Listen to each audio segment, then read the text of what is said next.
Bienvenidos, bienvenidas a este programa.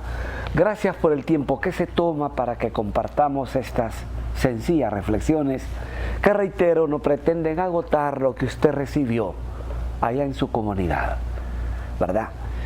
Jesús nos dice en el Evangelio: no he venido a abolir la ley ni los profetas, vengo a darle plenitud. Y a eso vamos. Primero, la propuesta del libro de la sabiduría. Pongo ante ti la vida o la muerte. Escoge. No cabe duda que es un Dios de vida. He venido para que tengan vida, dice Jesús, y la tengan en abundancia. Es autor y dador de vida. Pero entendamos la vida como en el plano meramente moral. Pongo ante ti la muerte o la vida. Escoger la vida es hacer morir tantas cosas que nos pueden llevar a la muerte. Pecado, desde la perspectiva hebrea, es muerte. Hatá se dice en hebreo. El pecado es la muerte. Elegir la vida como predestinados, como llamados por Dios, como justificados por el Señor, es elegir la vida que viene de Él.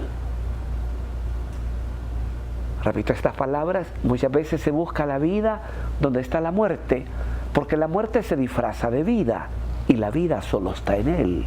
He venido para que tengan vida.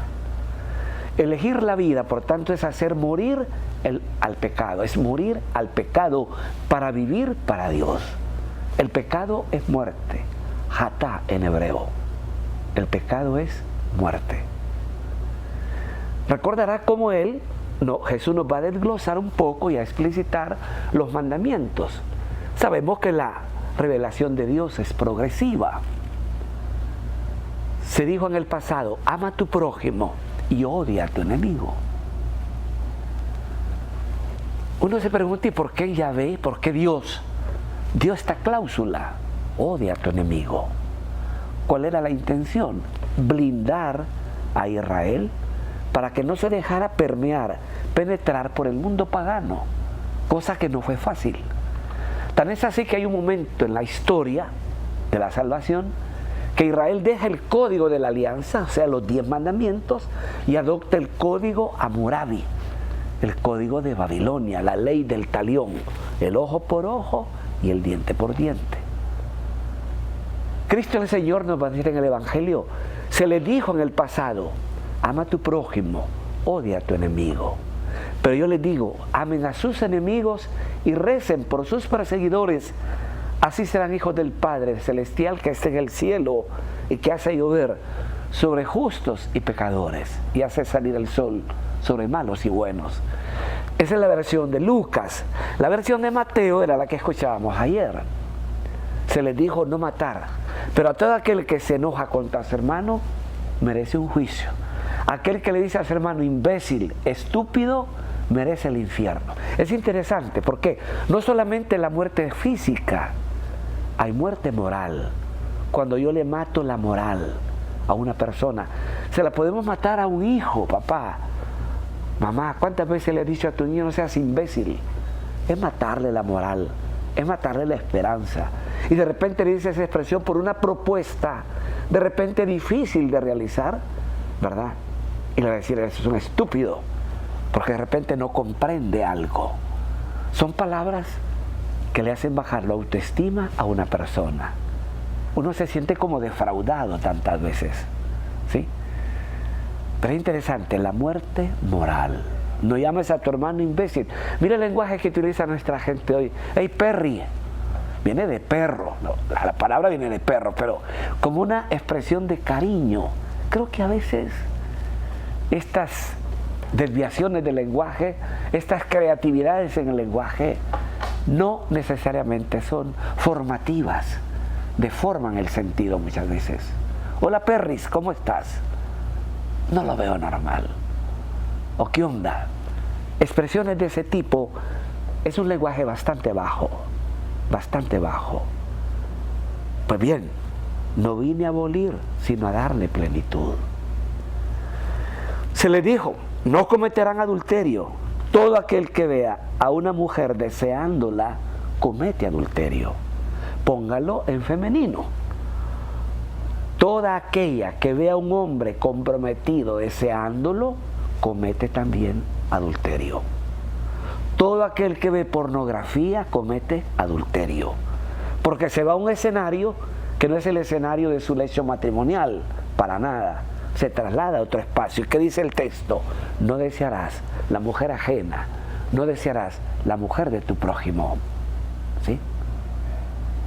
Esto incluso quieren someter a ley o crear una ley para esas malas y provocativas miradas que frecuentemente vemos en las peatonales, en los centros comerciales, en los moles, esas miradas hacia jóvenes elegantes, ¿verdad? Están en el plano de penarlas. Qué pena, valga la redundancia. Por eso el texto también, si tu ojo es ocasión de pecado, sácatelo. No lo podemos tomar al pie de la letra. Lástima que los no católicos no toman al pie de la letra solo lo que les conviene, ¿verdad? Si no, ya estarían ciegos, cojos y mancos, ¿verdad? Es educar nuestros sentidos. El sentido de la vista, ¿a dónde lo oriento? El movimiento de mi mano, ¿para qué es? Para hacer el bien, la bondad. Mis movimientos con mis pies, ¿hacia dónde se encaminan? Es educar los sentidos. Hablamos en teología que hay ropaje de lenguaje. ¿Sí? Usted lo dice, estoy muerto de hambre y está platicando.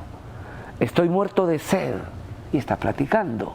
Eso es ropaje de lenguaje.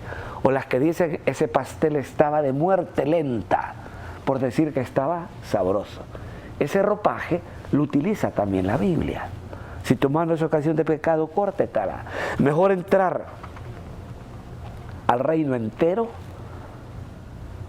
mejor entrar al cielo faltándonos un miembro, que ir al infierno con el cuerpo entero. Es educar los sentidos. El sentido de la vista, el sentido de mis movimientos, de mis gestos, ¿verdad? ¿Cuántos gestos hablan por sí mismos? Es el lenguaje mudo, entendible para todo mundo, pero que deben ser gestos que comunican lo bueno, lo noble, lo justo. Imagínense nuestras redes sociales, ¿verdad? El arzobispo utilizó una palabra bastante fuerte, caló, pero él tenía razón. Si usted examina qué es lo que usted recibe en su WhatsApp, ¿es edificante? ¿Es morbosidad? ¿Es pornografía? ¿Qué recibe usted? Como dice el Señor, de la abundancia del corazón habla la boca. ¿De qué hablamos nosotros? Es curioso oírlos hablar del Real Madrid, que ni los conocen, del Barça, que ni conocen, de equipos idolatrizados por nuestra gente. O escuchar de la telenovela. ¿Cuándo hablamos de Dios? Siempre Jesús, cuando hacía un milagro, le decía al favorecido, ¿verdad? Vete y no se lo digas a nadie. Eso se le llama el secreto mesiánico. Vete y no se lo digas a nadie. Y entre más lo prohibía, más lo divulgaban. De repente a nosotros católicos nos van a prohibir hablar de Dios. Tal vez así hablamos de Él. Y nos llenamos de Él para hablar de Él. Porque de la abundancia del corazón habla la boca. Dime con quién andas y te diré quién eres. Dime qué lees y qué ves y te diré de qué me platicas. Busquemos tiempo para Dios. Dediquemos tiempo a esta palabra.